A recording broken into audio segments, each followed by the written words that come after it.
Hello, Shame listeners, and welcome to another episode of the Shameless Picture Show. This is just a little disclaimer before we get into the meat of the episode to let you know that part of our adjustments for COVID as things open and close and open and close and open and close, sometimes we've been in a situation where we have to use a less than ideal audio setup. So today's episode is going to be one of those situations where my audio is some earbuds with a little microphone on it, which unfortunately, given the volume of my beard right now, was rubbing slightly against my beard, causing some kind of an ASMR vibe to it. I edited out as much as I could, but couldn't get it all out. My audio is a little wonky this time around, but hopefully we'll be back up to our normal technical standards. That being said, let's get right back into the episode, and I'll see you on the other side. Hey, do you like movies? You do? Then I bet you're already very familiar with our friends over at Vinegar Syndrome. Vinegar Syndrome is one of the leading exploitation and grindhouse preservation and distribution companies in the world. The company was started by cinephiles Joe Rubin and Ryan Emerson and was said to be, quote, perhaps the most important home video label in the world of genre film by the Alamo Drafthouse. Holy shit, that is one hell of an endorsement. A big part of that is because of a three-step process I lovingly refer to as the 3 R's: recover, restore, and release.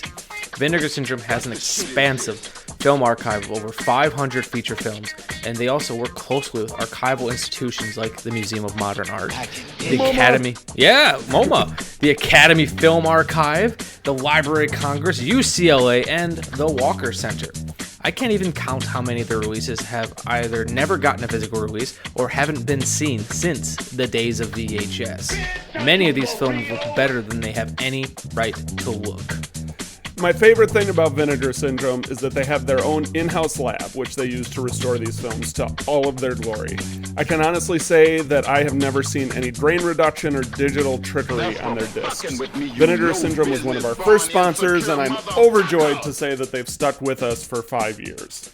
I'm still surprised we stuck around for 5 years, to be completely honest with you. That we've stuck with each other. Yeah, I know. I really thought we'd be done after the first couple months in the first season. We're still kicking, baby! Yeah, we are. So check out their website today to pick up your copies of the Forgotten Jolly collections 1, 2, and 3. Though one might be out of print, so if you see it, make sure you grab it. Satan's Blood, Fade to Black, a VHS favorite amongst a lot of cinephiles that was unable to be released for a very long time. Taxi Girls, Don Coscarelli's Beastmaster, an HBO late-night favorite. The 3D film Silent Madness, and the weirdo French Christmas horror film Dial Code Santa Claus, aka Deadly Game, and many, many more. Visit them today at vinegarsyndrome.com and let them know that the Shameless Picture Show sent you. That's right, vinegarsyndrome.com for all the cult, horror, exploitation, and vintage porn you could ever want. However much that may be. Yeah, exactly. I haven't seen all of John Carpenter's films yet, but I've done that intentionally. Yeah, he's got a lot. I just recently, I think it was last year, I watched Prince of Darkness for the first time. Oh my God. If you haven't seen Prince of Darkness, holy I shit. have it. I have not watched it yet. Oh, that is such a good one. I didn't even know it was directed by him until I looked it up, and I was like, that's a Carpenter? So I immediately had to get the Shout Factory and watch that. We did In the Mouth of Madness a couple years ago. I just recently saw that too, actually, this year for the first time. That was my first time seeing Nick, remember when we did In the Mouth of Madness? That movie just kind of blew me away. Yeah, it's so good. It's like nothing. It's really like not like a lot of Carpenter movies. It was so different than what I'm used to from him. And I've still not seen They Live. That's still on my list. Oh my God! Wait, that's on your list? Hold on. Oh shit. Hold on a second here. Where are you? I have. Where'd the other one go? Oh shit. Well, I've got 2 copies of this. So this is yours. This is my second copy because I Nice. bought this a while back, and then someone was selling one with the slip on one of the groups I'm in, and I'm like, well, I need the slip cover, so I have an extra one. So I will shoot this over to you because I have no use for it. Well, fuck. Now we're gonna have to have him on again to talk about Nick. We're gonna have to do a They Live episodes. Oh no. Oh no. So spoiler alert for your Christmas present. Here you go. I still got to get you yours. But yeah, this is a great one. Roddy Piper's in this, and he's freaking awesome in this Nick, movie. have you seen it? I have not. Though I'm curious, in this so good. particular role, how rowdy is he? He's pretty fucking rowdy. I mean, this is where the Okay. iconic line from what is it? I'm here to kick ass and chew bubble gum, and I'm all out of bubble Yes. gum. That's where this Yep. comes from, I think. That's right. But Or at least that's where I heard it from. Has anyone here besides me seen Hell Comes to Frogtown?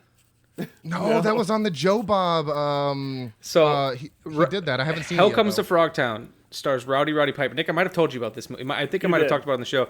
Roddy Piper so it takes place in a post-apocalyptic future where it's a matriarchal society.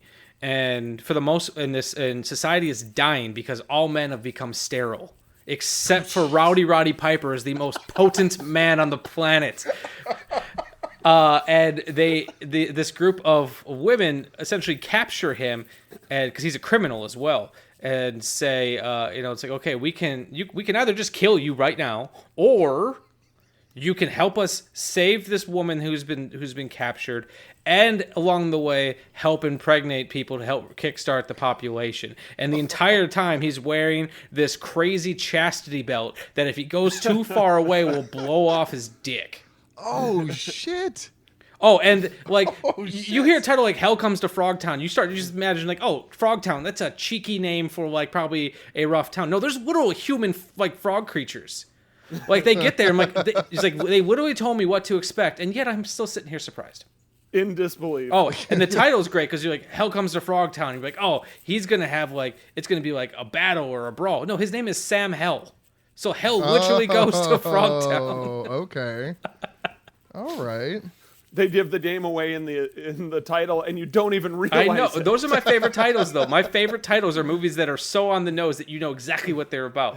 Like Bring Me the Head of Alfredo Garcia. Alfredo Garcia's going to lose his fucking head.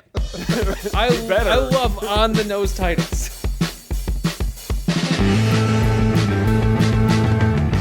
Warning! This movie podcast actually discusses movies. Be aware that it may discuss any of the following elements: endings, surprise twists, unexpected cameos, and all manner of spoilers. Without further ado, please enjoy our feature presentation, The Shameless Picture Show. Hello and welcome to another episode of The Shameless Picture Show. I am Michael Viers, and with me, as always, is a man whose goal is to become the first insect politician. Nick Richards. Vote for me. Today, Buzz. we have a very special double feature episode of the show, but we also have a very special guest. Joining us today is Austin Proctor, who is best known for his podcast, Frightmares, which is a weekly horror podcast where Austin's goal, much like our own, is to touch on all the little hidden gems the horror genre has to offer. And he loves finding movies he hasn't seen. That was the best intro I think anyone has ever given me, ever. So thank you for that. It's good to be here. Good to be here talking about some awesome movies today, for sure. I try. And then every episode of Nick, I always find a different quote from a movie to describe him. I like insect politician. You have my vote 100%. Yes. So, as I said before, today we're doing an insect double feature where we discuss two versions of The Fly. The first, from 1958, opens in the Delambre Frere Electronics Company as the night watchman hears some strange noises and finds a man crushed in a giant press. The body is of Andre Delambre, a scientist who founded this company along with his brother Gaston. The inspectors notice that Andre's head and hand are crushed. But why? Francois wants to know what happened to his brother, and as he speaks of Andre's wife, Helen, we find out Andre has been working on teleportation. But it's had some ghastly repercussions that leads all involved down a road of mystery, horror, and insects. The film stars Vincent Price, Herbert Marshall, Al Hedison, and Patricia Owens. It was directed by Kurt Newman from a screenplay by James Clavell, based on the short story by George Langeland, with music by Paul Sawtelle and cinematography by Carl Struss. Will everyone in the theater hold on firmly to his seat, please?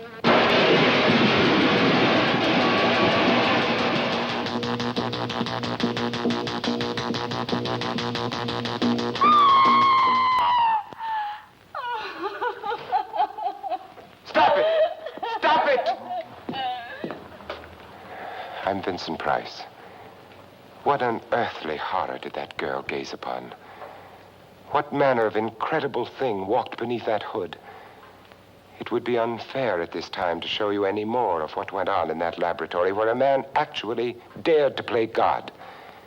So fantastic, words can't begin to describe it. You must see it with your own eyes to believe it. When the fly comes your way.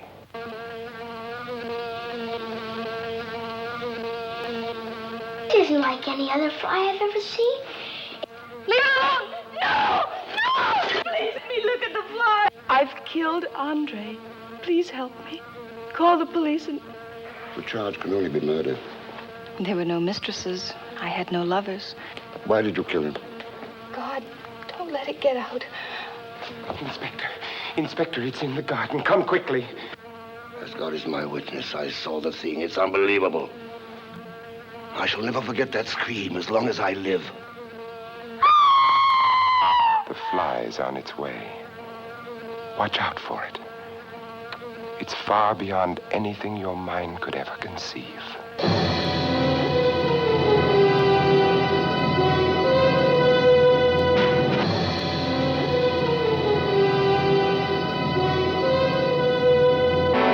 And the 1986 remake has a very similar plot, but is a little bit more focused on the horror over the mystery. Seth Brundle, a brilliant scientist, meets Veronica Quaife at a press junket. Everyone at this event is very dull, but something about Seth impresses her. In what seems like a pickup line, Seth invites Veronica back to his lab to show her what he's working on, and it's astounding. Much like Andre Delambre, Seth Brundle has created a device to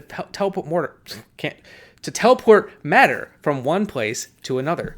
He can And to teleport Michael's words. This is the longest I've gone without fucking up. He can teleport inanimate objects fine, but the machine mutates live tissue.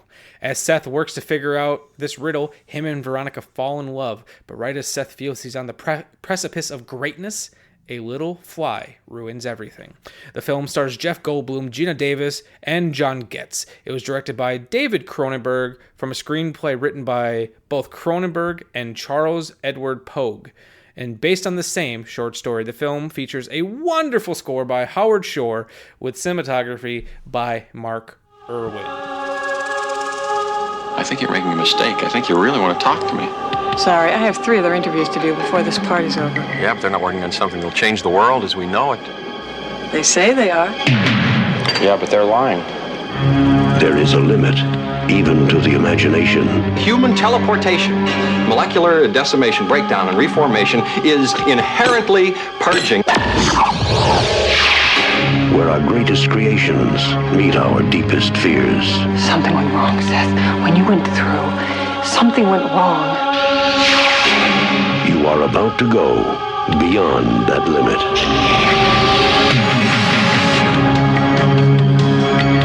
Those weird hairs that were growing out of your back, I had them analyzed. But they were definitely not human. If you saw how scared and angry and desperate he is... I'm sure Typhoid Mary was a very nice person, too, when you saw her socially. No! You're afraid to be destroyed and recreated, aren't you? You're changing, Seth. Everything about you is changing. Oh, no. What's happening to me? Am I dying? I want to know what's going on. What does the disease want? It wants to turn me into something else. Oh, no. A fly got into the transmitter pod with me that first time when I was alone. Don't go back to it. Could be contagious. I'm afraid! Don't be afraid. No. Be afraid. Be very afraid.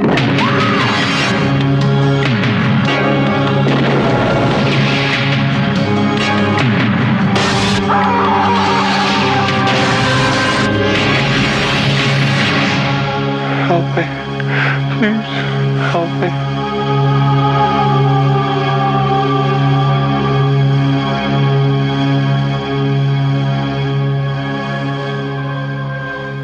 That was... Man, those were some great trailers. I loved watching. That was one of my more succinct intros. Yeah. I like Condensed. It's always hard when you do a remake because, especially when the films have similar plots. What do you do?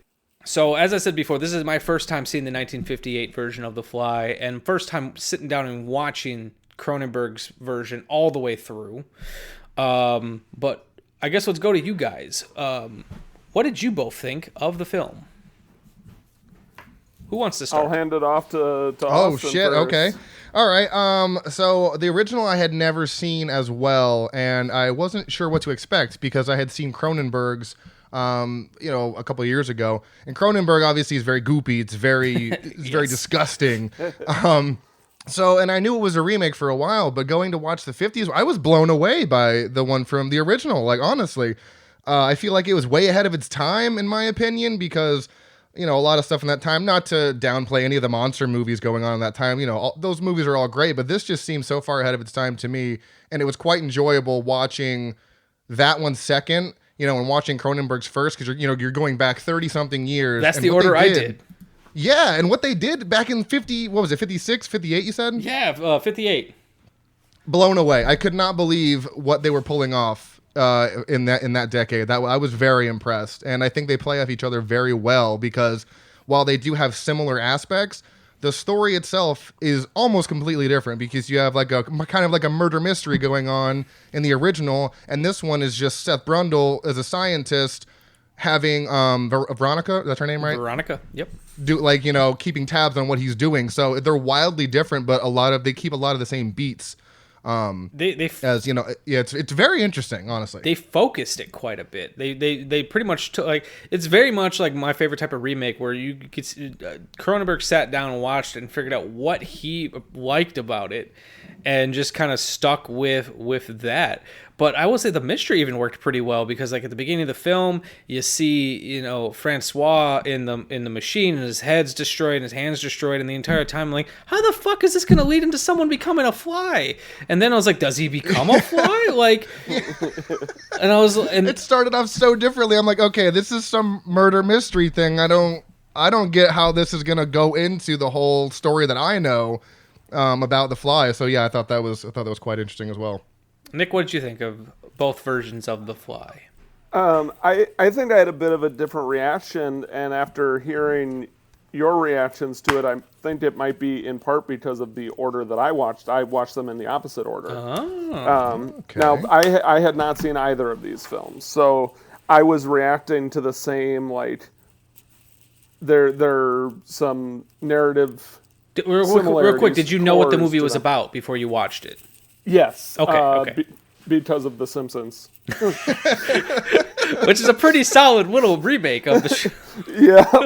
Hey, Dad, can I use a transporter sometime? Please, I swear I'll be careful. Sorry, but this is a highly sophisticated doowacky.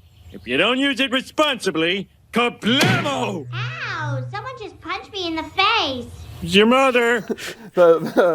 The Treehouse of Horrors are if you've seen those, you've seen every sci-fi / horror / whatever, fill in the blank. That totally, now I'm thinking about The Simpsons and lost my train of thought.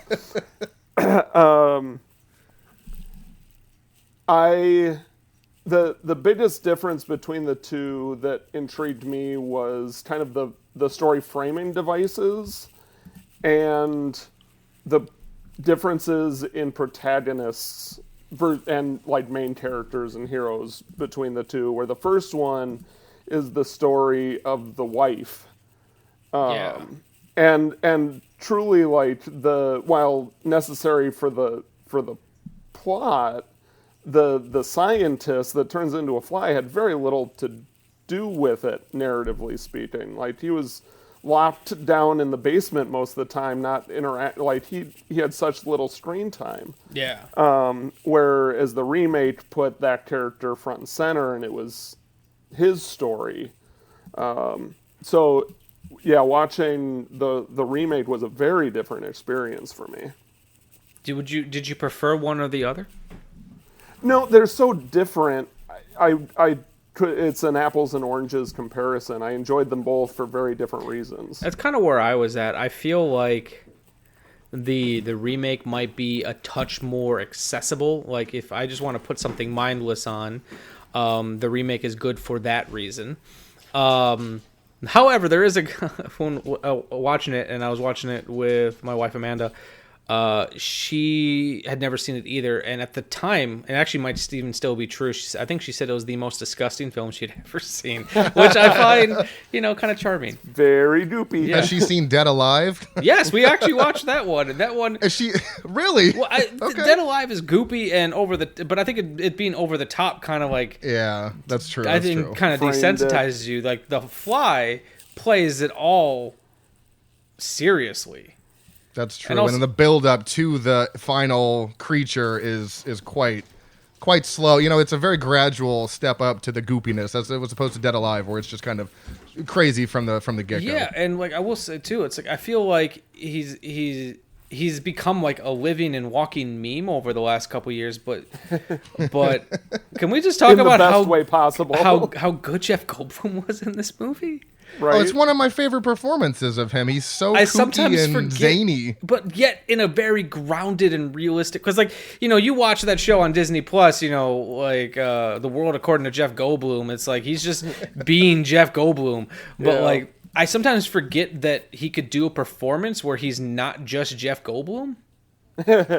Well, and the performance was very similar to the other sci-fi remake from this era that he starred in, Invasion of the Body Snatchers. Oh shit, he was in that, wasn't he? Yeah, so another old sci-fi film from that same era, rebooted. I think these films came out about 3 or 4 years apart, if I remember correctly. About 8. Was it that much? Okay. It's not far off, though. So yeah, no, I got a lot of Invasion of the Body Snatchers vibes watching the remake of The Fly. Yeah, like I said, I was just really impressed. Like Gina Davis, I feel like she's a person I grew up with. Like she was just in so much stuff in the '90s, and then she kind of she just disappeared. Like it's strange. I think she did A League of Their Own, and then she's like, well, I'm done. Look at this run. She did The Fly. She did Beetlejuice. And granted, there's time in between that. She did Thelma and Louise, A League of Their Own. She did The Long Kiss Goodnight, which is a fucking cool movie if anyone's seen it. And then she's been doing. I think she did the Stuart Little movies, and then she's Stuart Little kind of around. Like she's been doing stuff, but it's very much like maybe one movie every other year. Okay. But she was super good in this film. Yeah. It's funny you say that though, because I'm looking at Gina Davis on IMDb and 51 credits for acting. So yeah, she's done so much, but really, she's kind of fizzle off after a while. Which is sad, because I like watching. She's great. Yeah. It was a concentrated career. She did a lot. It wasn't... it's a lot of titles for that small of a window that she was working so regularly. And what I liked so much, because normally this is a complaint I have in movies. Anytime there's supposed to be a romance where they're just supposed to we're just supposed to buy that they fall for each other right away, and it really comes down to the performance whether or not I believe that. And with them, Jeff Goldblum's character Seth was pursuing her, and she wasn't necessarily not interested, but I think the way that they not only played off each other, but the way the script was written, where it started off as just purely a scientific she wants to be at the forefront to this, and I believed their build where by the end that she loved him, even though he was a disgusting fly man. I think I have a hot take on their relationship that is going to be different than how most people interpreted it, which is going to be the exact opposite dynamic as the two of us talking about Swiss Army Man. I actually think Jeff Goldblum was kind of toxic from the beginning. I can see that. And she should have taken every opportunity. Like, there were plenty of times where it's like, go, girl, go, get out of here. He's not a monster because he turned into the fly. Like, he was already problematic before that. And the flyness of him just brought it out more, is what you're trying to say. Yeah.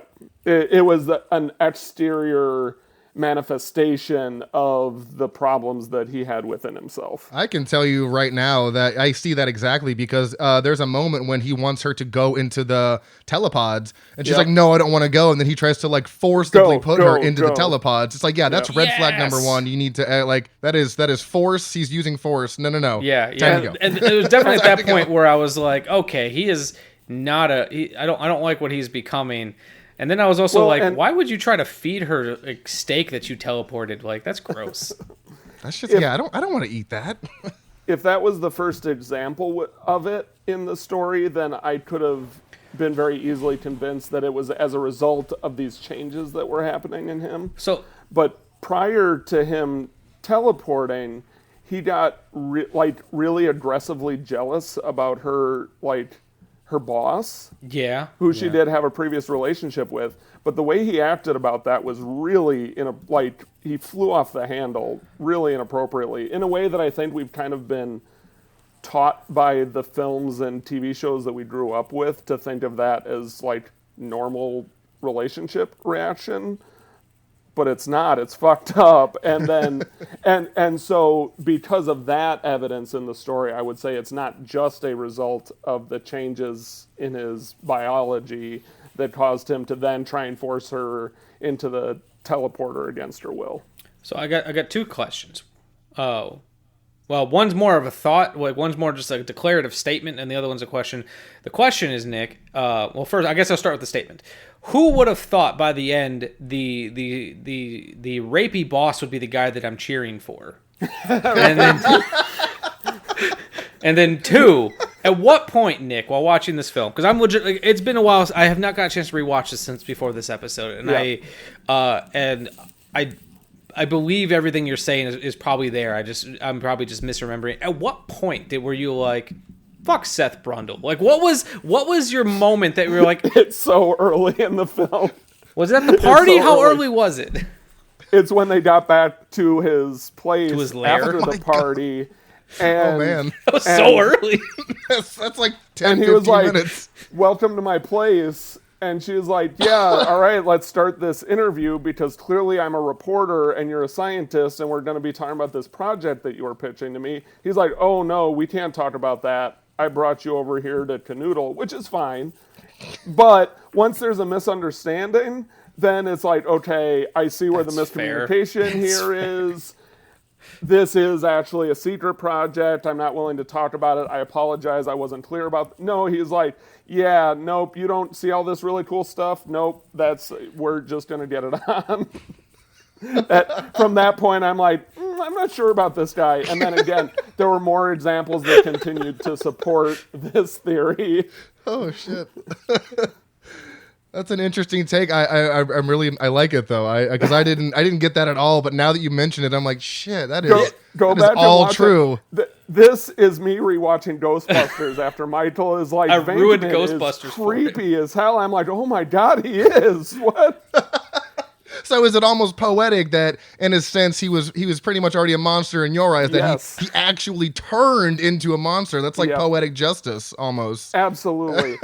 And at the risk of victim blaming, which isn't cool, but like the whole time I'm yelling at her to get out of there, and she keeps, I can help you, like he's being a dick to you, get out of there. And she keeps coming back. Yeah. Over and over and over again. Yeah. And by the end, I'm like, just fucking take her. Nick, you're 100% right. I think the reason I didn't notice it, or like, when I watched it, I might have been like, oh, that was creepy, and then just not thought about anything, is because, like you said, movies, which, primarily written by dudes, have trained us to think that this is just what happens. Yes. This is what happens in relationships. You get jealous, you fly off the handle, she forgives you, you turn into a fly monster, and then you try and merge your DNA back together for the sake of your baby. So, and what I also find interesting is this film was co-written by David Cronenberg and Charles Edward Pogue. Charles Edward Pogue, for those of you who don't know, he most notably wrote Psycho 3. He didn't do a whole lot, but it's... And the Fairy Tale of New York. Nope, that's a different Pogue. That's a good reference, Nick. I got that. Thank you. But it was written by David Cronenberg as well. And I don't know what each person's contributions were, but David Cronenberg does have a career of writing his own scripts. And me and Amanda is in a horror analysis class where she's had to read a lot of like think pieces about like David Cronenberg, and she had to rewatch Shivers, which is a movie that we both had a visceral reaction against. And especially now, Nick, with you talking about it this way, I almost wonder if David Pogue, Charles Edward Pogue, if he softened this movie, if like any of the stuff that was more like romantic or like human, if it came from him, because I honestly truly don't believe that David Cronenberg understands sex. Made very evident by every single one of his films is when a man and a woman love each other very much. Like it's very much. This is what happens. It's very all of his movies are about sex in a lot of ways, but it really comes. It almost feels like it's coming from a person who doesn't truly understand. Like he thinks it's disgusting and is trying to show it in the most disgusting way. And you watch things like Videodrome, or you watch Shivers, or this film, and you're like, fuck. I just don't think you understand how relationships work, and I don't think you understand how sex works, because like now that you're bringing up like all these new perspectives of it, I'm like of this film, I was like, yeah, I've seen this before in his work. Yeah, I was like, oh, damn, this makes all complete sense. I just don't think you understand sex, David Cronenberg, or like his movie Crash. Have you guys ever seen Crash? I haven't seen much of his work. Crash, which he wrote and directed, is a movie about people who get sexually aroused by car crashes. Okay, no, I think you would remember it. Yeah, you would remember that. Yeah, what the heck? Or like Videodrome, which I actually do love. This guy grows a giant chest vagina, and then that was crazy. For anyone listening, holy language. Shit. He grows a giant chest vagina, then his arm turns into a weird skin handgun, and he fingers himself with it. It's like, David Cronenberg, what are you working through? Yeah. That had to have been. That's all for him right there. You need therapy, and you need it now. Filmmaking's his therapy. Filmmaking's his therapy. So you bringing this up, like it's like, fuck, this makes sense. I did have those issues, but there was a lot of. I don't know the source material well enough to speak intelligently about it, but I know enough to believe that there's a lot of metamorphosis reference or inspiration in the remake. Is that, I think, Nietzsche? Nietzsche? Doesn't he have like that quote about God or some shit? Yeah, it's. I believe. Again, I have not read it. I am far from an expert on this, but I believe it's the story of a man turning into a cockroach. Cool. Oh. Which again, like in the original Fly, you didn't see that. Like it was, you see the scientist, and then boom, has a towel over his head and he's fly monster, whereas here we watch him devolve or evolve, depending on your perspective, into this other thing, and we're seeing the whole thing through his eyes. So I like watching the Jeff Goldblum Fly or the Cronenberg Fly makes me want to read Metamorphosis to like see how many connections there are between the two. God, you're such a nerd. I love it. Thank you. I thought you were originally talking about like the source material as in like George Langland's book, because like I haven't read George Langland's book, but I did read a synopsis. Is that what is again? I am not intelligent. I can just fake it every once in a while. Yeah, George. So the stories of the Fly are based on George Langland's book. or short story, and I read a brief synopsis, and it actually looks like the original version of The Fly, the Vincent Price, Kurt Newman version, follows that story pretty closely. And it's Kafka, not Nietzsche. Kafka. Oh, okay. Then yeah, I've heard of that. I've heard of Metamorphosis. I've not read it. I'm thinking. So here's a Wikipedia synopsis. Tells the story of salesman Gregor Samsa, who wakes one morning to find himself inexplicably transformed into a huge insect. Cool. And subsequently struggles to adjust to this new condition. Well, I imagine that'd be kind of hard to, just understand, and I imagine you wouldn't be able to not struggle with it. Yeah. So in popular culture and adaptations, it's commonly depicted as a cockroach. Okay. There you go. So I wouldn't be surprised then if George Langland was inspired by that, because I feel like Kafka wrote that probably earlier than George Langland did, because The Fly... 1915. Yeah, wow, The Fly... Thank you, Wikipedia. The short story for The Fly didn't come up until 1957, so there definitely is probably some... I also wouldn't be surprised, because I do know Cronenberg is relatively well-read. I wouldn't be surprised if he's pulling from it. Sure. Because like I said, based on the synopsis that I read for the George Langland short story, the original film follows it a lot more closely. And I definitely want to talk about like things that I really liked about the original film, but one I will say I was struggling to get into it at first because it had a really phenomenal beginning. It had a really phenomenal ending. Some of the stuff in the middle, like it's once we realized that most of this movie is just going to be one long flashback. That was it felt like a lot of exposition bookended by like stellar whodunit and don't take the wrong person kind of murder mystery. Yeah, and though I must say I am a sucker for that type of framing device. So I like the two. It's one of those things that I have to like be in the mood for lack of a better term. Yeah. Because it definitely does have a different tone to it, a different but I almost feel like, granted I get it, but I feel like Vincent Price was wasted in this film. I feel like he's barely in it, and he's so much better, in my opinion, than David Hedison, who played Andre. Like, and that and that's saying something, because I think David Hedison was a Bond villain. He played Blofeld, I believe. Okay.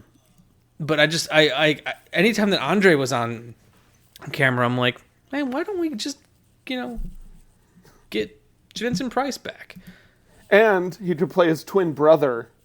He could play both roles. He's that good. He should. And actually, I was wrong. For the Bond fans out there, David Hedison played Felix Leiter, not Blofeld. I was mistaken.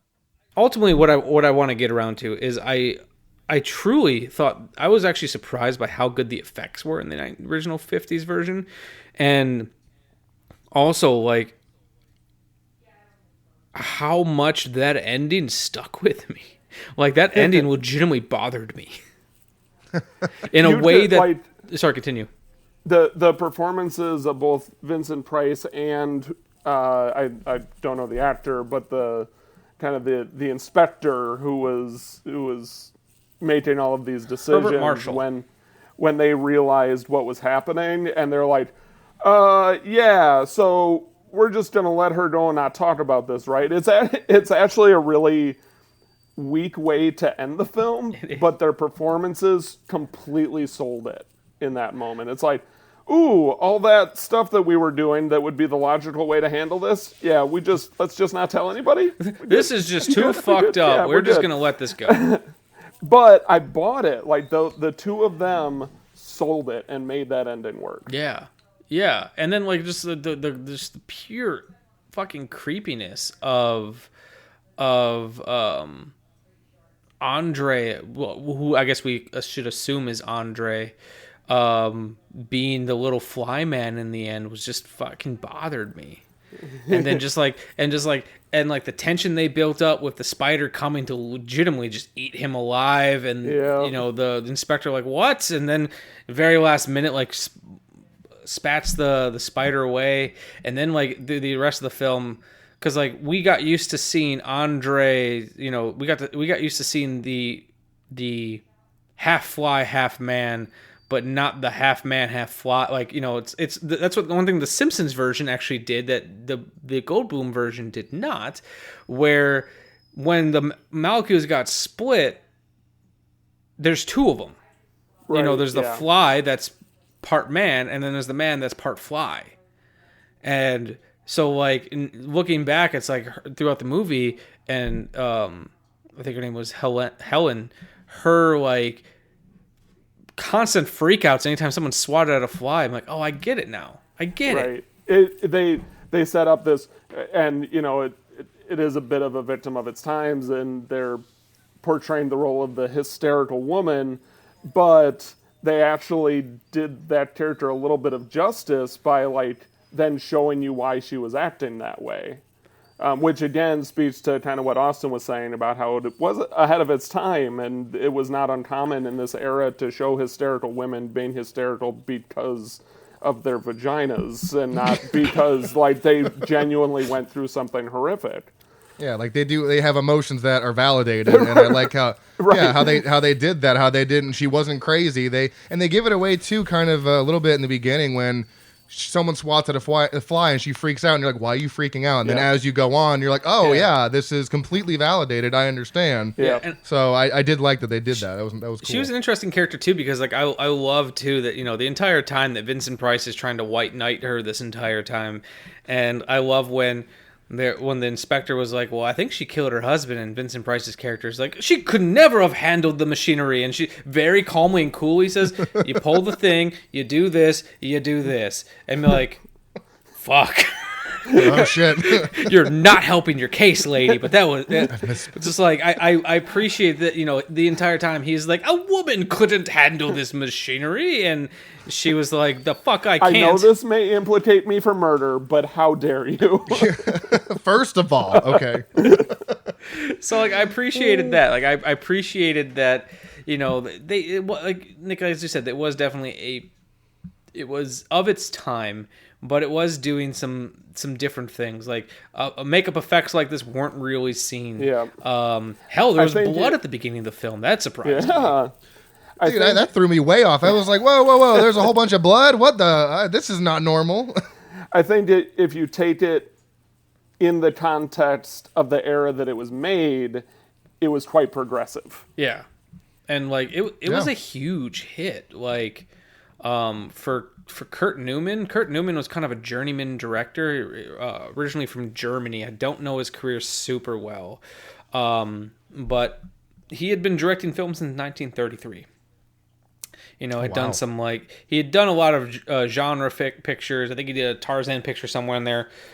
Actually, I think he did a couple Tarzan films. This was I think his last movie, and he died like a week after it came out, and never realized that this was like the biggest hit of his career. Yeah, it was. I saw somewhere in trivia that it was like, this was the biggest hit, but he would never know because I think it was like about a week later that he passed away, so he didn't even get to see the success from this movie. You know what I mean? Like how good it did. Yeah, because this is kind of sad. Yeah, cause not unlike the story of the musical Rent, which is the film Tick Tick Boom is about to come out, which is about the guy that wrote that and died on opening night, I think. Oh, jeez. That's crazy. Yeah, that's insane. but this film did really well. Granted, I'm using Wikipedia as my source for these numbers, but the movie is made from anywhere from $300,000 to $400,000. Made fucking $3 million, which in 1958 ain't nothing. That was a lot of fucking money. And the biggest thing that people had to say about it, is that not all the questions were answered, but people actually thought this movie was revolting. So it actually makes sense, the movie that David Cronenberg would go on to and essentially do the same thing over again. But it captured people's imaginations to the point where they made 2 sequels. Granted, significantly less money. The first film was shot in that beautiful wide CinemaScope widescreen with a deluxe color, which was kind of like a later version of Technicolor. It had like back at the time, it had like a stereo soundtrack, which movies didn't really have surround sound back in the day. And then when they made the sequel, it was made. They were like, this movie did a lot of well. I'm sorry, this movie did a lot of well. A lot of well. This movie did very well, and let's do another one, but let's give them less money. So the next one is shot in like 4:3. It's black and white, and it's wow. They brought Vincent Price back, and gave him more to do, but it's like they didn't like this movie did really well, but we don't want to spend any money on it. I'm actually surprised the first one was made for as much money as they did, and then so they made the second one, Return of the Fly, for like $200,000 instead of the $3 to $4, and then Curse of the Fly came out, and they only gave it like $90,000. Yeah, and that one's. I'm looking at the back of the covers here because I have the Fly collection. Yeah, black and white. That seems kind of like a step backwards after you already had gorgeous color. Like, I did not even realize that. So it's like the Disney formula in the like 80s and 90s when they'd have a big hit, and it's like, all right, let's do a direct-to-video version of it for a fraction of the cost with none of the named actors because people will buy it simply because they like the first one. They did that. Pocahontas 2, fucking Lion King 1.5. Like they did that with Aladdin. Like I think the one they did right after Aladdin, instead of doing a proper sequel, they made like it was either Aladdin Prince of Thieves or something like that. And what's super funny about it is obviously they couldn't get Robin Williams back, so they hired instead Dan Castellaneta, who best known as doing the voice of Homer Simpson. So it sounds like Homer Simpson doing a Robin Williams impression. Oh, God. Do yourselves a favor. Actually, fuck it. You guys talk amongst yourselves. I'm going to play this for you. What?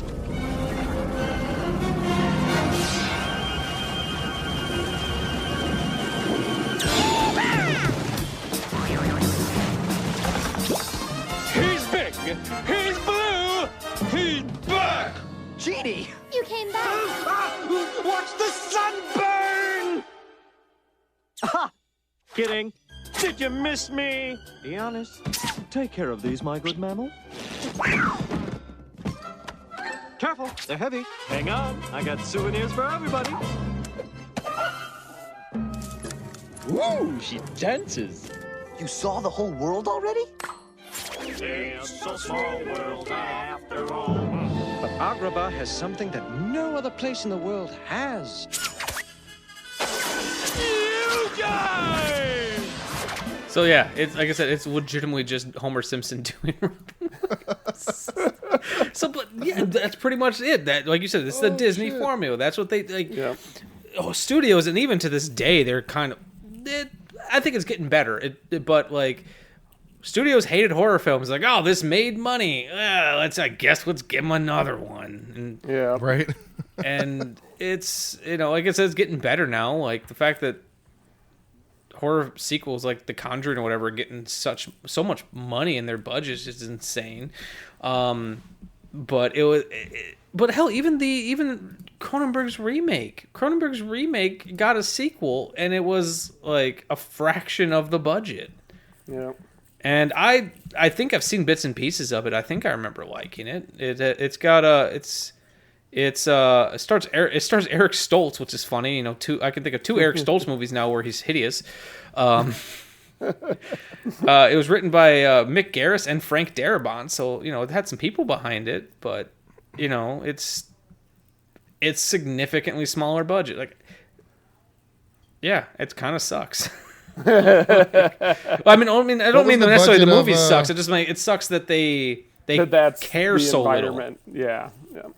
What was the budget of the original? Do we know that? The budget, once again, keep in mind, it's Wikipedia. They estimated anywhere from 9 to 15 million. It made $60 million. Okay. I've got to do some digging to see if I can Box Office Mojo The Fly 2. The Fly 2 only made $38.9 million. Okay. So not bad. Not bad, but not great. Unfortunately, I can't see what the budget was. Yeah, I'm not finding it either. But I can tell you it ain't $9 million. No. I would say probably just general guesstimate 3 to 5. I was gonna say, yeah, maybe half of what the original was. They probably took all the profits they made from the 1958 Fly and said, do something with this. Fly 2. Back in the habit. Flying again. Flying again. That'd be great. I'd watch Whoopi Goldberg in the Fly movie. Right? See? It's not too bad of an idea there. So, Nick, I know you said when we were about to do this last time, you had a bunch of notes. What else is on your notes, Nick? What else do you want to talk about? Bring up a discussion so I can stop talking about budgets.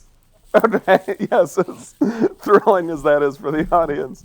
You gotta have more hot takes. That first one was good, very and then it led into. Unfortunately, that was my best. It led into Cronenberg not understanding sex, and. But I would like to talk about. I think the first film is another one of those really great examples of the difference between a protagonist and a main character. Mm-hmm. Because the wife of the Fly was the main character, but the scientist that turned into the Fly was the protagonist. He was the one moving the story forward, while it was always all being told from her perspective. Yeah. And while my idea of a hero doesn't always, the hero is less easily defined as protagonist and main character are.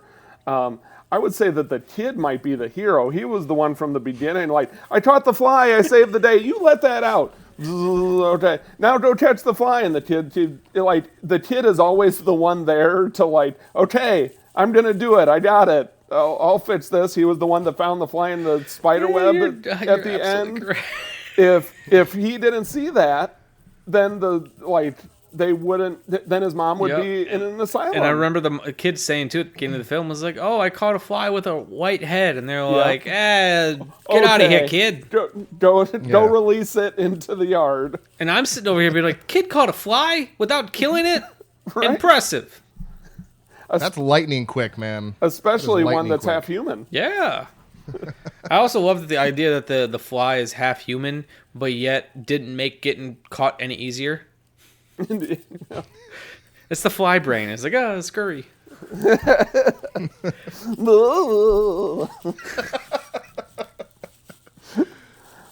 Was that in your impression of a fly? Yes, yeah. That was, I like that. That is Nick Richards as a fly. Vote for Nick, the first insect politician. The other thing that I'd say about the original is, like, I felt good at the end, and I don't know that I really should have, because the only thing that you could even begin to say that was positive out of this is just that the woman who she had to crush her husband didn't also end up in an asylum. Like, that is the only good that came out of this movie. Everything else in this movie was horrible. Yeah, for that family. The wife lost a husband. Vincent Price lost a brother, and I'm sure his business is going to take a hit from this murder. Right. It was also. I just need to talk about Vincent Price in this movie for a second. Like I said, I feel like he was vastly underused, and a good portion of the movie was realistically just a flashback that Helen was telling him. Like, it was just him listening to a story.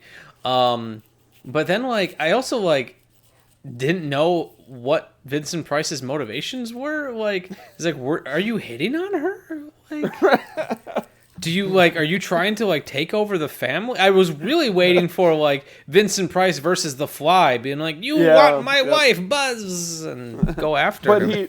But he had no purpose in this film. No. Other than loving Vincent Price, if you took him out, it's still the same. You could have replaced Vincent Price with a diary and got the same exact film. Exactly. The inspector could have been that role.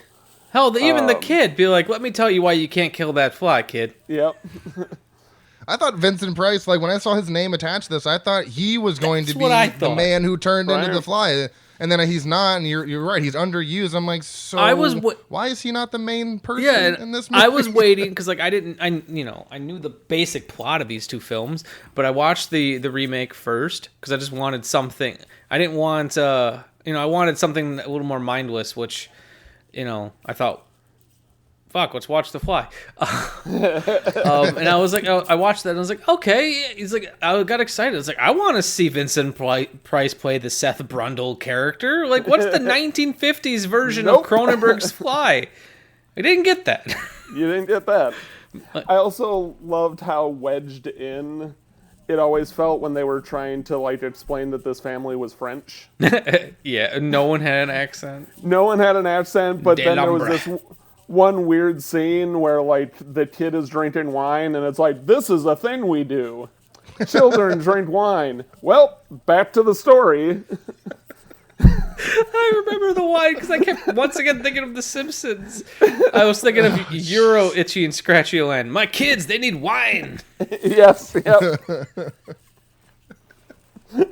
But no, like honestly, I think the thing that I found so impressive about David Cronenberg's remake is, like I said, how he took the story, he took The Fly, and he's like, okay, here's everything, and since he just started stripping away everything he didn't think worked or he didn't really want to tell, and you know, Cronenberg is a very science-y fucking dude. All of his films usually have this little bent of sci-fi to them, where it's like, it's no wonder, like, you know, his favorite part of the film was Andre just dictating what he's been doing, because like the entire story of The Fly is essentially Jeff Goldblum and Gina Davis in a room talking about experiments and then recording himself becoming a fly and throwing up on his food. It's interesting that I was, again, because of the order that I watched them in, this is probably something that hit me differently, but in watching the original Fly, I was expecting more of the science-y fly monster movie thing, and there really isn't a whole lot of that in there. There's the one, like, reveal where they pull off the towel and it's like, oh, he has a fly head. That was awesome, by the way. That was such a cool moment.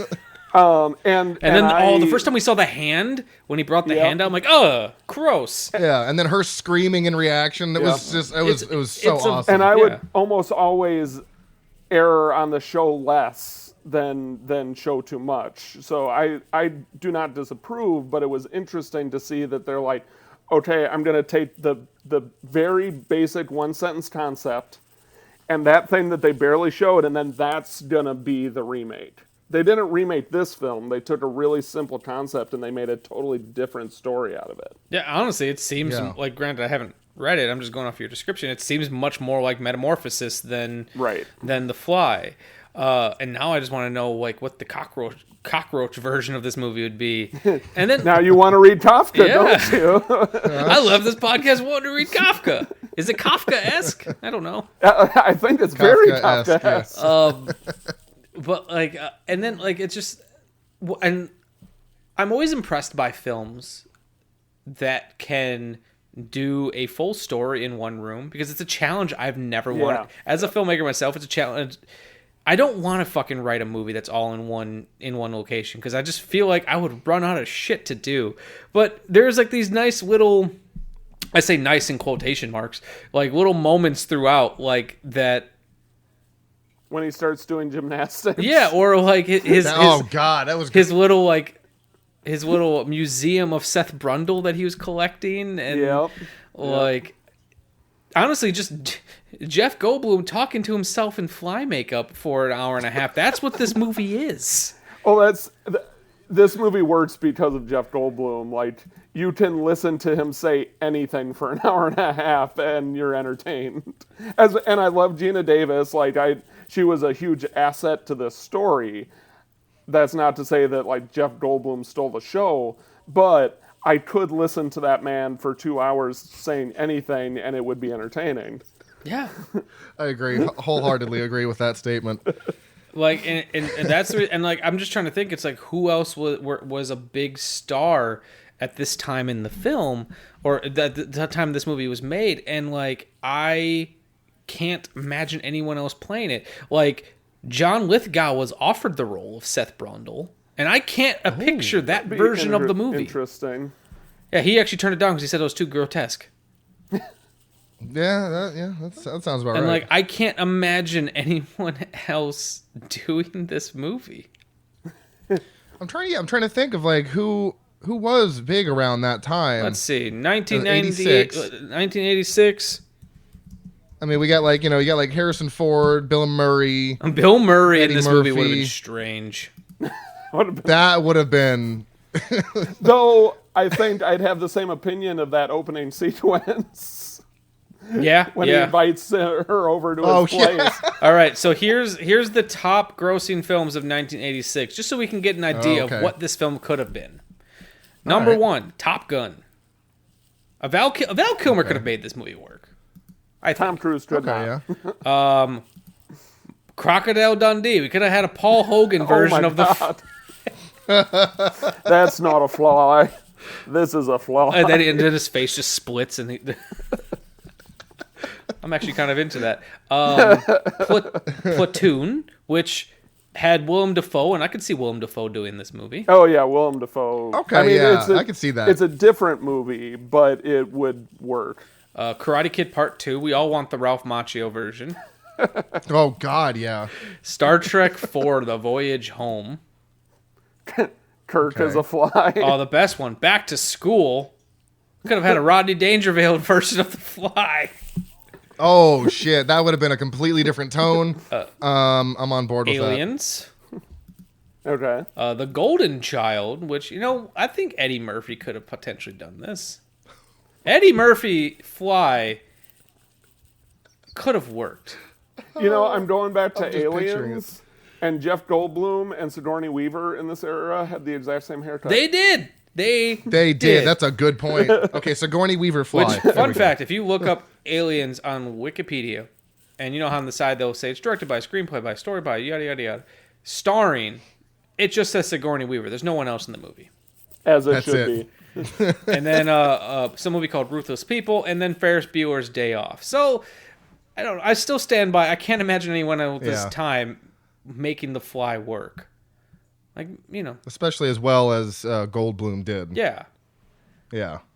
Like he's kind of like perfect for this film, and I know like for a lot of people the Jurassic Park is a quintessential Jeff Goldblum, but like I love Jurassic Park, but I've really enjoyed over the last couple of years just really seeing him act. Yeah. Like back when he was younger, like movies like The Big Chill, and when he was not doing the big film. I don't know. That's kind of what I've been enjoying, because like I'll tell people, it's like, Jeff Goldblum could act, and they're like, what? No. Like, yeah, he used to be really fucking good. Yeah, he's great, and then he just became so popular. He became the walking meme. He did. Really? Oh, yeah. Anything else you guys wanted to talk about? Let's see. I think I covered my notes from the first one. Any hot takes from the next one? Come on, Nick. You got another hot take sitting in there, sitting in the chamber. Back to the protagonist thing. In this one, the protagonist becomes the antagonist. The person moving the story forward becomes the one standing in the way. Okay. I also wonder too if there was some unintentional Quasimodo vibes going with the making of Cronenberg's Fly. Brundlefly. Yeah. Brundlefly. I liked his line, computers are dumb, they only know what you tell them. And then the computers got him back in the end. Oh, yeah. Like, how dare you call us dumb? We're going to fuck you over.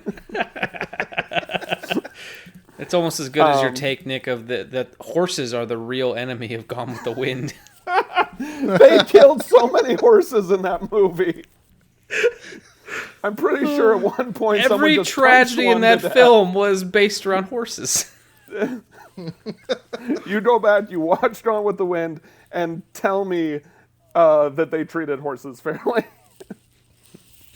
I think the way that I'll end it, based an equally as insightful opinion, is that I just really liked in the first one how, like, and it was true of any science-y movie in this era, when like they had computers, and they're like, the computers of that era was a wall of these giant machines with tape spinning, And every Love time it. they did the transportation, it's like, okay, I turned the knob, and then we watch the lights go bloop, bloop, bloop, And it was then always we the go to the other same panel that shots goes over and over again. and then some water goes, what are those, Jacob's ladders? Yeah. I love sciencey shit in old movies. I love it. I thought you were anti-lab coat porn. This doesn't count as lab coat porn. Lab He coat was porn. wearing a lab coat. Okay, yes. However, my traditional I think okay, I guess I should specify. I like the weird gothic horror version of sciencey bullshit, like Frankenstein stuff that, with lots of lightning and shit like that. Usually, because normally lab coat porn, my definition, is movies where there is not much sciencey stuff going on. It's just dudes in lab coats walking around pretending sciencey stuff's going on. They'll go push a button and everything will be done. You won't get any montagey stuff. I don't think I've seen enough of that, so the only reference that I can summon when you describe that is like Godzilla movies. Kind of, yeah. And I love Godzilla movies, but that's my least favorite aspect of them. But it's like 5 guys in lab coats and clipboards standing around and going, "Oh, here's what we need to do." Go watch and then any Mystery Science Theater movie that has scientists Santa in Claus it. versus the Martians. That has scientists in it, and that's pretty much what I'm describing. But I will say, the first time we got to see all that stuff, I'm like, oh, this is kind of cool. And then the second time and third time, I'm like, it's less cool. We're kind of padding time now.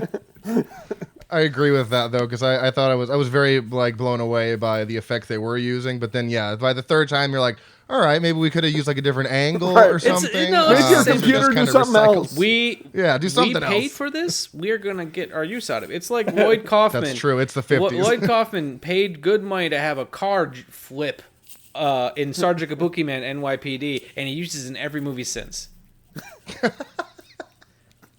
Hey man, he works, got his money's worth on that effect. Hell yeah.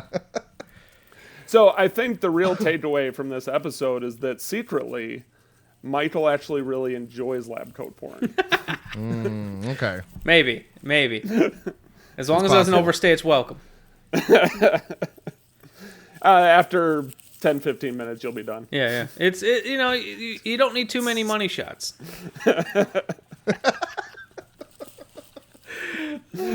Shenanigans. Austin, was there anything else you wanted to say about The Fly before we switch? Talk about a bunch of other movies. Yeah. Yeah, again, I'm gonna go back to what I said about just I like how they were so similar yet so different, because you have in the Cronenberg movie, they're very, Brundle is very focused on getting this right and doing a series of tests to try to go through the telepods, and they killed a monkey. Graphically killed that poor monkey, which was very rude. But in the original, he seems to get the transfer, or the what's the word I'm looking for? Teleportation down a bit quicker, and then he's living with, I'm this monster, I need to change myself back. You have to find that fly, and he has to communicate through the typewriter and slipping her notes, and it's just much more mysterious than the Cronenberg one, because like you said, it's kind of mindless. You can put that on, not really pay attention to it, and have a good time with the remake. But there is a little bit more going on, I'd say, story-wise with the original that I quite enjoyed, and it's typically stuff I don't really like the ending.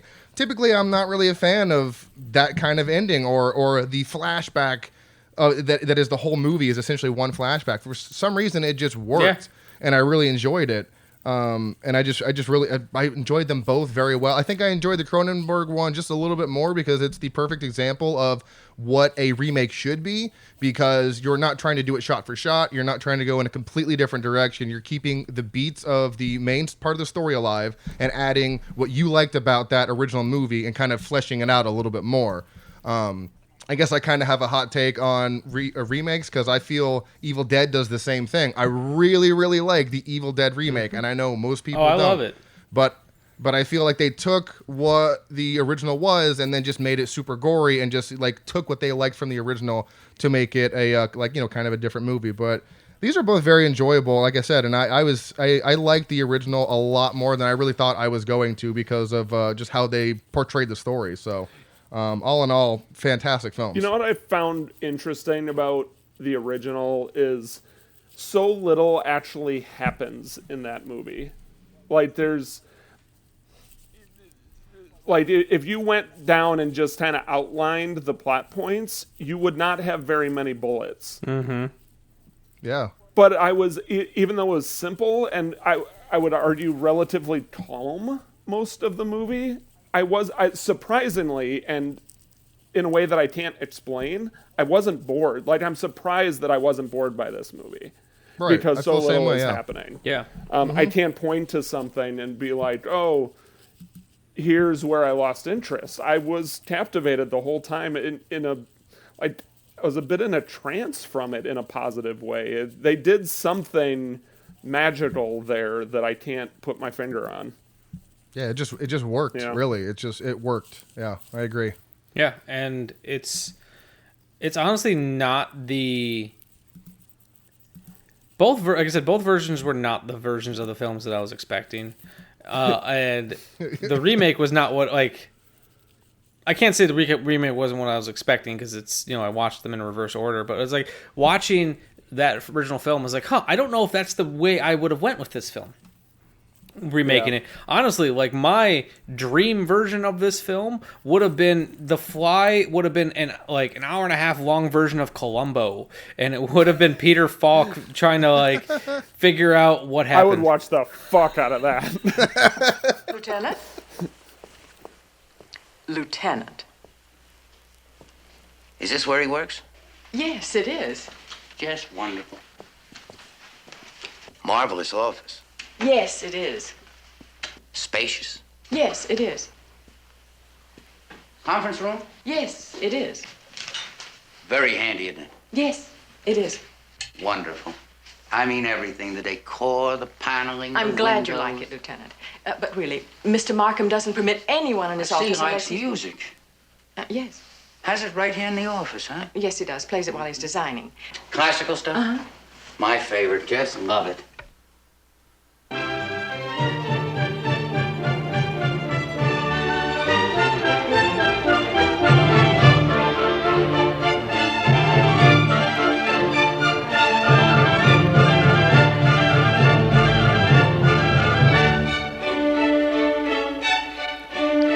Really, Lieutenant, it's getting late. And I have to meet someone for dinner. Oh, I'm sorry. I didn't mean to hold you up like that. Forgive me. It's just when I start hearing this stuff, I could just listen for hours. I'm sorry. Yes. Well, if there's nothing else. No, I don't think there's anything else. Thank you very much. Good night. Good night. What happened here? An accident. Like, you just cast Peter Falk as the inspector, get rid of the Vincent Price character. You know what? I'm sure it's nothing. But there's just one more thing that's bothering me. It just Why doesn't was make his sense. I head can't just and his say- hand crushed? It's a funny thing. These little details, they just stick out in my mind. And I'm sure it's nothing. You go about your day. I'll see. That's fine. And then now you're just gonna be thinking about the Peter Falk version Yep. of The Fly. With Sigourney Weaver as the scientist. Yep. Yeah, pretty much. How's the city? All right, so should we talk about some other things? Yeah. So, just so we don't go too late, I figured me and Austin could both talk about one. But you guys get to pick which one you get. One. You guys get to pick. Everybody gets You one. guys get to pick which one I talk about. We can either continue with the insect theme, and I can talk about ticks. Ticks. There's a 4K of ticks. Yeah. Are you Vinegar serious? Syndrome just released it. Ticks. Ticks. What? Oh god, I gotta put that in my cart. I too. don't Shit. even want to hear what the second option Well, is. I want to hear about ticks. Yeah. Okay, no, I just want ticks. to. I just want to say this one just because I want to get Nick's reaction to how absurd this name is. Okay. So this next one, and also just because ticks, just mainly because like not only is this next one absurd, but then just how nice of the packaging is considering how absurd it is. Okay. This next movie is called Phantom of the Mall. Eric's Revenge. Arrow, yes. I don't know who Eric is. That's but the at funny some thing about point it. I It's want like to- it sounds like a sequel. Phantom of the Mall. Yeah. And there's a great theme song by the punk band The Vandals. Eric's pissed. Nice. I think you guys have decided ticks. We're going with ticks. Every time I have to say it that way. As someone with Lyme's disease, this sounds horrifying. Oh, then you're going to love this movie. So, okay, we're going to talk about ticks. All right. Give me 1 second. I always like having the cast up when I pull up the film. Anyways. So, I'm talking about ticks.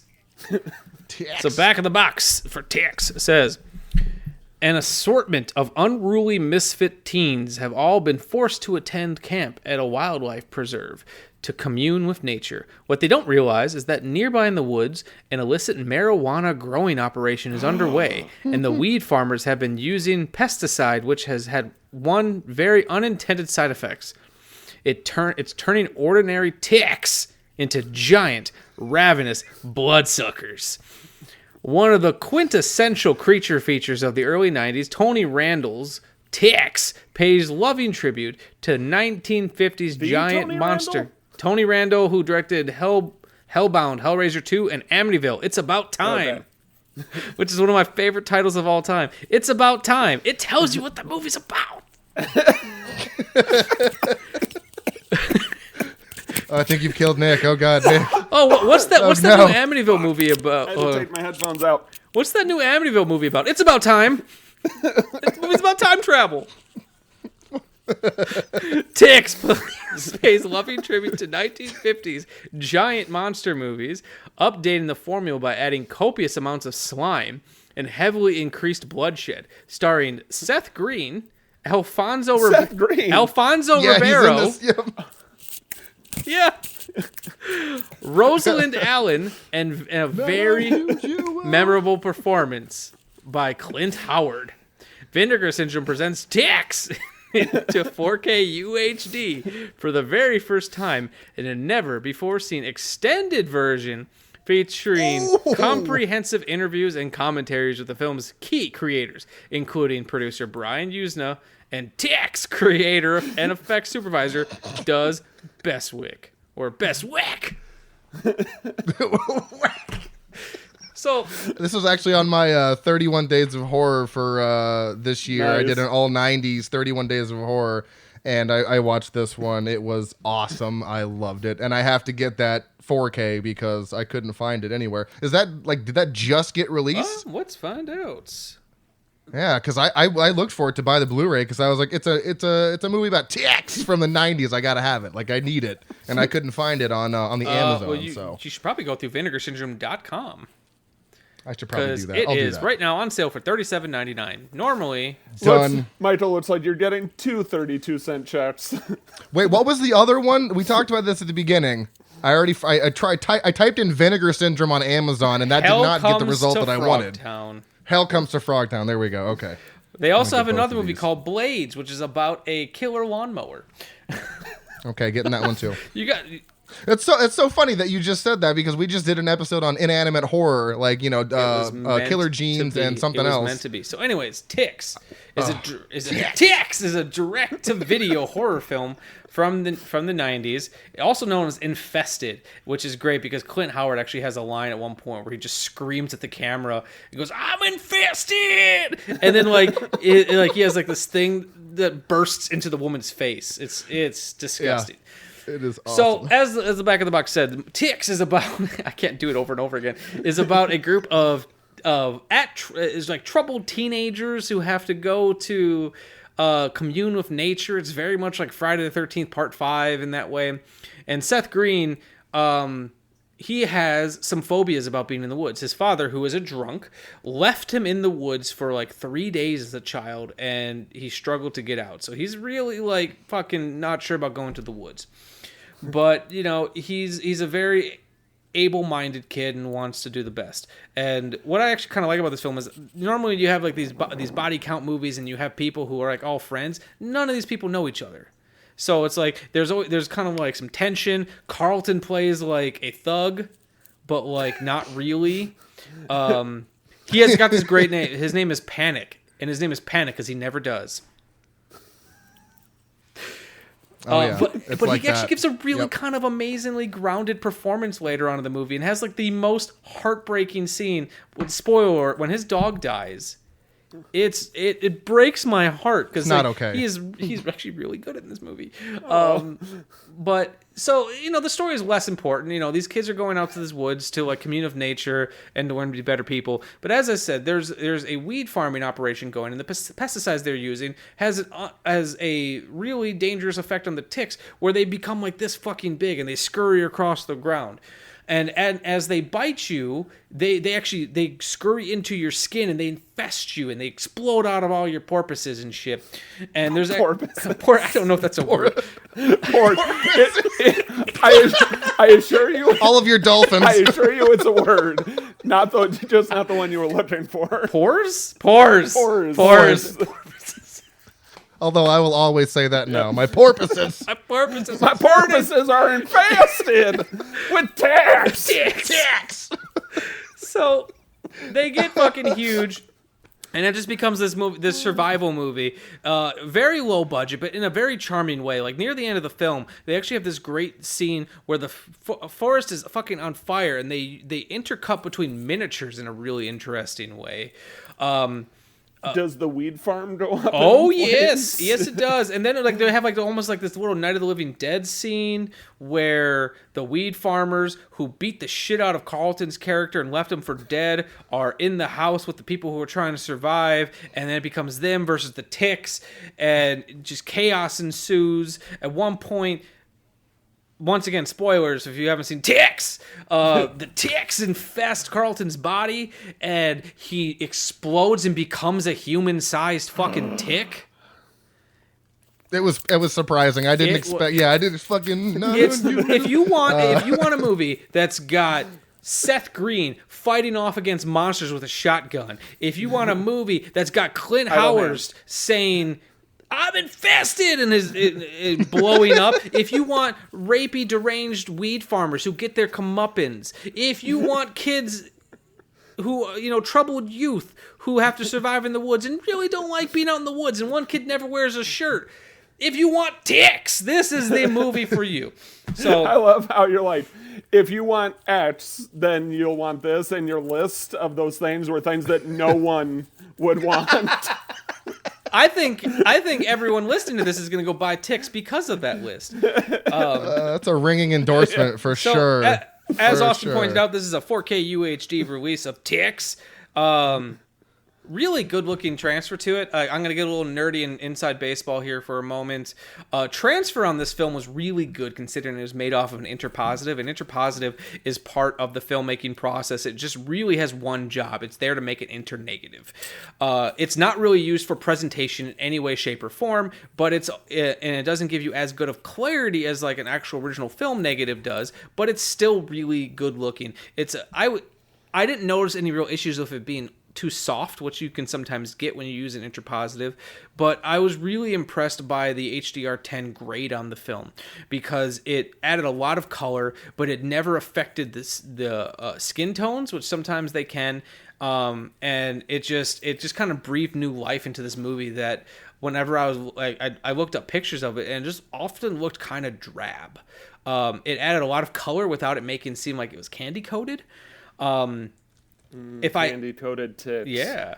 If I had any complaints, I feel like at times there was a little bit of black crush going on, which could be a combination of the HDR grade as well as the fact that this is a new extended cut, and depending on what the source was like for some of those added scenes, it just seemed a little dark at times, but not enough to ruin the enjoyment of the film.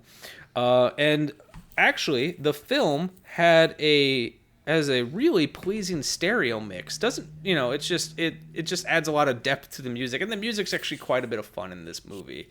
So I was really happy with the color grade on this. Audio, like I said, is if I had any complaints, there's times playing through my speakers, it felt a little on the high end, like there was a little bit of some of the musical notes screeched a little bit more than they could have. But once again, it's an old film print. It's cleaned up quite a bit.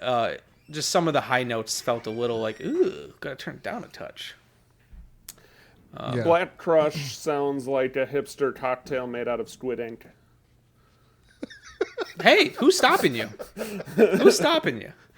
And special features were really good. It's short. There weren't many, but there is it's called Under the Skin, The Making of Ticks.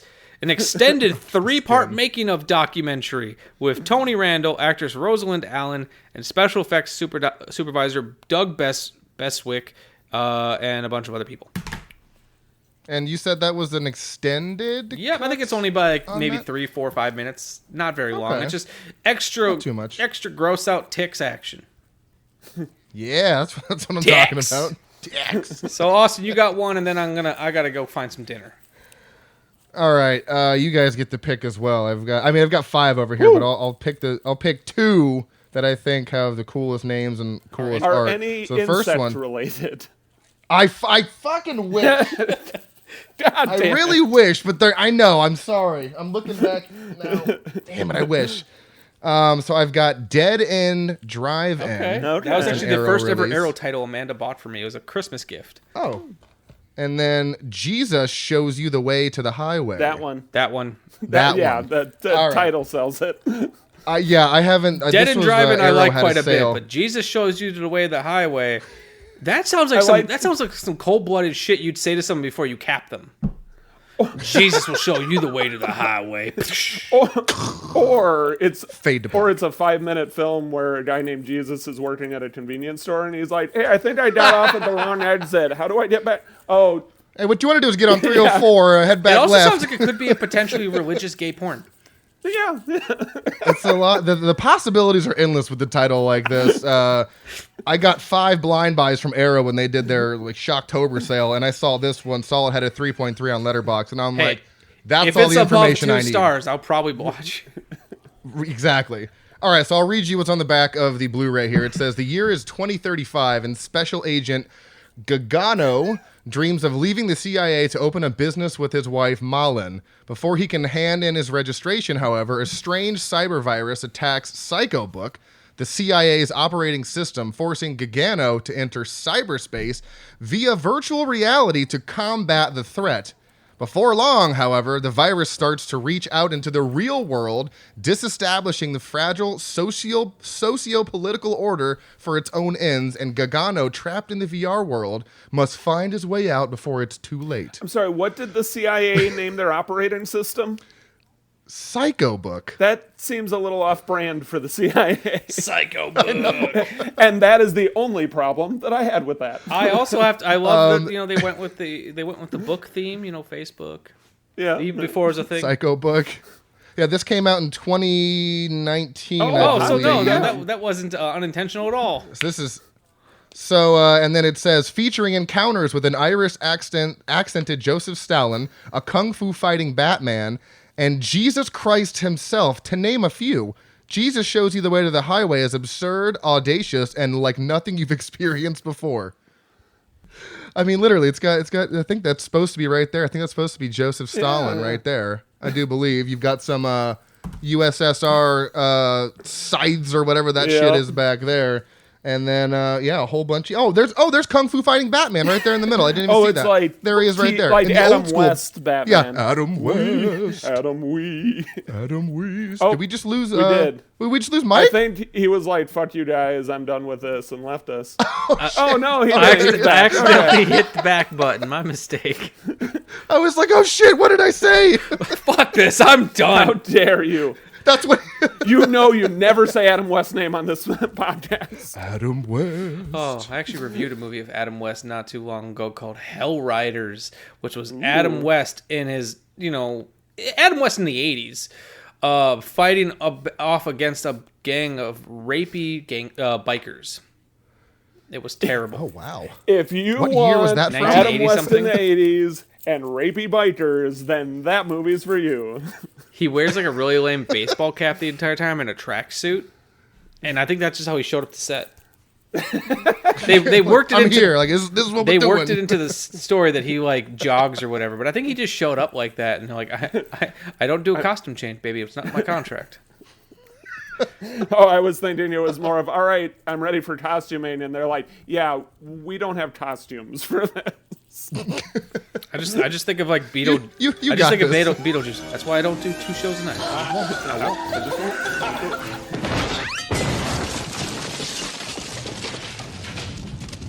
Thank you. Thank you. Woo. That Here's why. I won't do 2 shows a night anymore, babe. I won't do. Wow. All right, so yeah, you have to watch that. And when are you gonna do this one? When are you gonna post, or when are you gonna edit and post? Well, I'm gonna try to edit it this week. I also have a music video I also have to cut together. So, but I have a bonus episode I need to cut together first, where me and another podcaster talk about the new James Bond film. Ooh, nice. And then this will probably be after that. I still have to figure out a Patreon episode too. There's a lot of fucking shit up in the air. We're a little behind right now, which is fine. Yeah. And then we and Nick have to plan for our epic Christmas episode. Is this going to be finally the year where I actually see Die Hard? Who knows? Wait a minute, you haven't seen Die Hard? No. Oh, well, now, wow. Okay, we're doing Die Hard. We just picked I've seen bits and pieces of it, but I out. never watched it all the way through. Okay, we're doing Die Hard this year. All right, so we're going to finally settle, is Die Hard a Christmas movie? Oh, no, that'll never be settled. But I do have very firm opinions on it, which we will. Wait, are you for the Christmas thing or against You're it? going to have to listen in to find out. Okay. All right, and I like it. One last recommendation before we end the night, because Nick, we started the episode by talking about Love Actually, and now we're ending it talking about Die Hard. Yes. There is actually a new movie on Netflix that I actually quite enjoyed because I Love Hard. And it was fantastic. Yes, I am a sucker for romantic comedies, and I'm also a sucker for bad Christmas movies. But I love good Christmas movies. There is a romantic comedy from this year called Love Hard, named after, because the two lead characters argue about what their favorite Christmas movie is. One character loves Love Actually, the other one loves Die Hard. Directed by Hernan Jimenez, produced by Mick G, and stars Nina Dobrev, Jimmy O. Yang, and Darren Barnett. It's delightful. It's, Jimmy O. Yang's in that? Oh, he's hysterical. Great. It's a catfish movie. It's a movie about, this girl who falls for this dude online, and he's too perfect to be true, and she decides to fly her happy ass to New York to surprise him, and she's been catfished the entire time, and she can't get home, so she kind of has to stick with this dude. Oh, shit. Okay. Is that like a Netflix original or something? Yes. Yep. We watched it the other night. It was delightful. Very good. Is it Ticks? No, but it's delightful. Ticks! I actually really liked how they resolved the catfishing thing. Yeah. How it investigated or explored like all of our insecurities in relationships. I think they did a really good job of that, and they made everybody seem very human, and like by the end, like nobody felt like the bad guy. Yeah, me and Nick both love. Well, I think Nick loves romantic comedies as much as I do, but me and Nick both love Christmas movies, so this is right up our alley. Yeah. Yeah, my wife's been getting me into just random ones that she's been putting on, and I'm like, okay, I guess I'm into like rom-coms now. Never been a thing I'm into, but I'm finding myself watching them and enjoying them against my will. I don't know, it's crazy. Here's the thing: a good movie is a good movie. Yeah. And we all have fact, we all have our favorite genres and things, but like when a movie's entertaining and made well, like earlier this year, I had COVID, so I stayed home, and Amanda stayed home with me, and we just worked through romantic comedies. Like we watched Joe versus the Volcano, which is not really a romantic comedy, but it had Meg Ryan and Tom Hanks. So we thought, sure. We watched Sleepless in Seattle. We watched You've Got Mail. Basically everything with Tom Hanks and Meg Ryan. Pretty much. Meg Ryan is fucking delightful. She is. What a change from funny. Ticks. Ticks. We went all over the map on this episode, and I love it. All right. Was there anything else you guys wanted to talk about? If not, then Austin, you should tell people where to find you, where to find the podcast. Oh boy! All right, you can find us on Facebook. We're just Frightmares. Instagram, Frightmares Podcast. Slasher at Frightmares Podcast. Twitter, we are Frightmares_pod. Outlook, or stayspooky@outlook.com is my email. You can follow me on Letterboxd. I believe it's Dr. Proctor. You can see what I'm watching. I literally log everything I ever watch. So I wish I did that. You can also get a hint. I wish I did that. I try really hard, and I log like a tenth of what I'm honestly obsessed with it. Like I like I like logging things. So like I'll intentionally watch like old silent shorts just because they're not going to add more stuff. Then I can log it. So yeah, you can always get a hint at what we're going to do on the podcast by checking out the letterbox. So And like I said, I literally log everything. And we'll have to, since I've been on Frightmares, we'll have to work it out where you can get Nick on Frightmares. And I think we worked that out. We're going to look at January, where we'll be, whenever we get the opportunity to record it, we'll be talking about The Prestige. Ooh, that's a good one. Or I guess that's Hard Out. That's a different podcast, right? Yeah, yep. What? Okay, I'm sorry. So that's Hard Out, not Frightmares. But yeah. We'll pick something. We'll pick something cool. good. We'll kick around some ideas. We'll get a random horror movie that we can do a thing where it's like on all of our shameless, like The Fly. The original Fly was apparently something we had not all seen, so we can do something like that. Have we seen this? When I was on with Austin, we did Roman Polanski's Repulsion and Night of the Living Dead, and that's when I got him obsessed with the Criterion Collection. Nice. Oh yeah, dude. Oh yeah, and then Repulsion. Oh my god, that was such a fantastic movie. Holy cow. That was a good one. And you can find the podcast pretty much everywhere you can listen to podcasts. I think we actually just got on Amazon Podcasts and Audible, which is weird that Audible is owned by Amazon. It's weird that they do both. Well, whatever. We're on both of those. We're everywhere. We're on Spotify. We got Patreon. I'm not the best to remember to put shit up, but to be honest with you, I don't know if you guys are even listening. Even the people who are giving us money. I'm fine with it. But we'd please, rather have you listen. I need people to tell me to put shit out. If you're listening and you're like, where's the new Patreon? Fucking tell me. So we're on Patreon. We are on Instagram at Shameless Picture Show. We are on Facebook at Shameless Picture Show. We are on Twitter at Shameless Pod.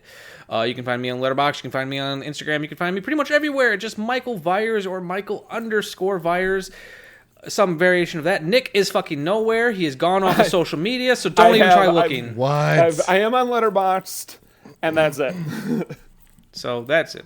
I got to follow you on Letterboxd. And the Shameless Picture Show is on Letterboxd, but I'm about 3 months behind on updating. But you can see our backlog. We went through and put in the I did for like it's a lot of work to do. It is. Oh, and we have a website, shamelesspictureshow.com, which was made by my beautiful and talented wife Amanda. It looks amazing. As episodes go up, we will keep that updated. And if you're not down with that, I got 2 words for you, Nick. What's that? Watch movies. That was real. We'll make it work in post. Fix it in post. The Shameless Picture Show is recorded in Milwaukee, Wisconsin and Easton, Maryland, and is hosted and produced by Nick Richards and Michael Viers. Today's episode was edited by Nick Richards. Our opening theme music was written especially for us by The Directionals, with narration by Zach McLean. The end credit music you're enjoying at the moment was generously provided by my friends in the band 10 Speed. The Shameless graphic design is masterfully done by Amanda Viers. An extra special thank you to all of our Patreon supporters and to our generous sponsors. We are on Spotify, Stitcher Radio, iTunes, Google Play, and Libsyn. You can find links for all these amazing people in the description below.